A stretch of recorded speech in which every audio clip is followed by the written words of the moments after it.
Do you know, okay, a bit of a history lesson. Do you know that the women's teams were not allowed to have brackets until 2022? The lie detector determined that was a lie.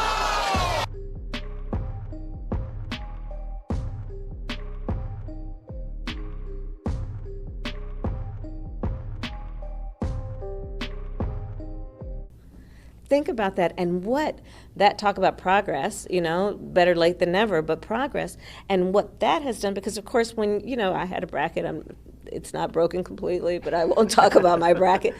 But you know what, just how we love March Madness, and even just now allowing the women to have brackets, and what that does to encourage people to talk more about the women's teams, to watch them. Now they're being covered. And this is the reality. People used to say, oh, women's sports, who's interested? Well, if you can't see it, you won't be. But when you see it, you realize, oh. It is my honor and privilege to introduce to you the first woman elected Vice President of the United States, Kamala Harris. The spirit behind the announcements we're making today really are about our community leaders. And the love, the passion, the commitment, the drive, the ambition that our community leaders have, knowing that when we see and understand who the community is, everyone will benefit.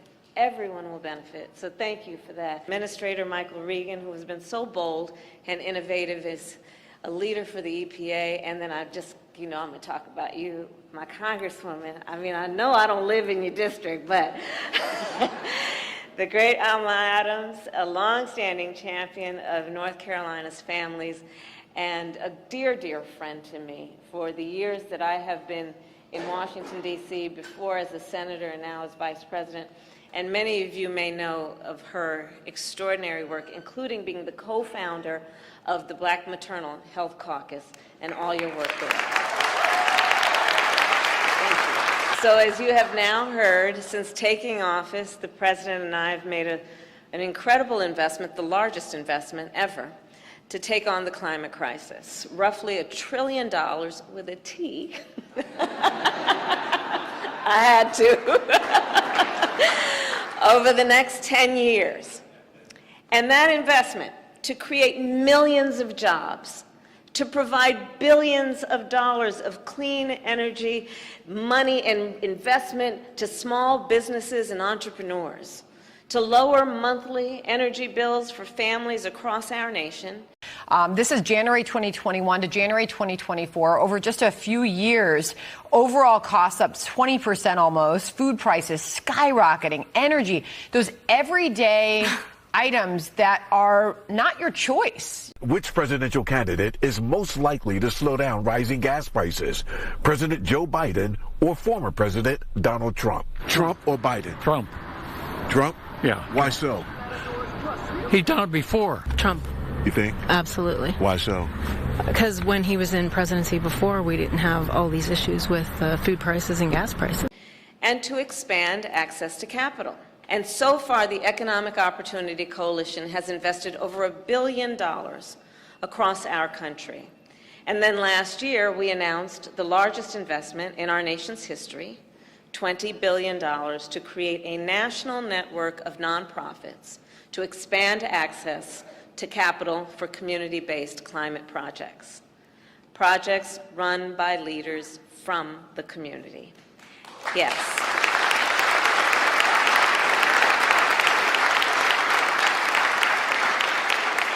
And the majority of this $20 billion will go to communities that have historically been left out and left behind.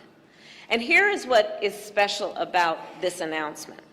For the first time in history, we are providing tens of billions of dollars directly to community lenders to finance local climate projects. Our announcement is that we have chosen 8 nonprofits to lead this work, from a community of banks that are a network that serve Native communities, to a rural economic development collective that works in Appalachia, to a group of lenders that focus on economic and climate justice, Yes, and this $20 billion investment will allow these 8 nonprofits to fund tens of thousands of community-based climate projects. So I'd like you to imagine what this means. Imagine, for example, the young entrepreneur who wants to launch a startup to repair electric vehicle chargers, and that this person can now get a small business loan to hire her first employees. Imagine a small business owner who can now take out a line of credit to buy a fleet of electric delivery vehicles so he can stop paying for gas and reduce pollution at the same time. So let's think about what this means. Yes, we talk about cutting energy costs, but when we're talking about real people with their dreams and aspirations and responsibilities and obligations, this is a big deal. So today's investment will allow self-help and other nonprofits to help 30,000 more families across our nation upgrade their homes, and that is just the beginning. But think about it. Soon, 30,000 more families will have the funds they need to replace drafty windows and install better insulation to keep their homes warm in the winter and cool in the summer. And here in North Carolina, to help you lower that monthly Duke Energy bill. You're welcome. Right? And just like Levon, 30,000 more families will now have the opportunity to save potentially hundreds of dollars every month, and with more money in their pocket than for groceries and school supplies and childcare. Our $20 billion public investment will also serve as an investment for the private sector. This investment demonstrates an important point. When we invest in climate, we create jobs, we lower costs, and we invest in families. When we expand access to capital and give every person in our nation, no matter who they are or where they live, the opportunity to pursue their dreams, we build a cleaner, healthier, and more equitable and more prosperous future for everyone. Electric vehicles and renewables are heavily dependent on critical minerals, correct?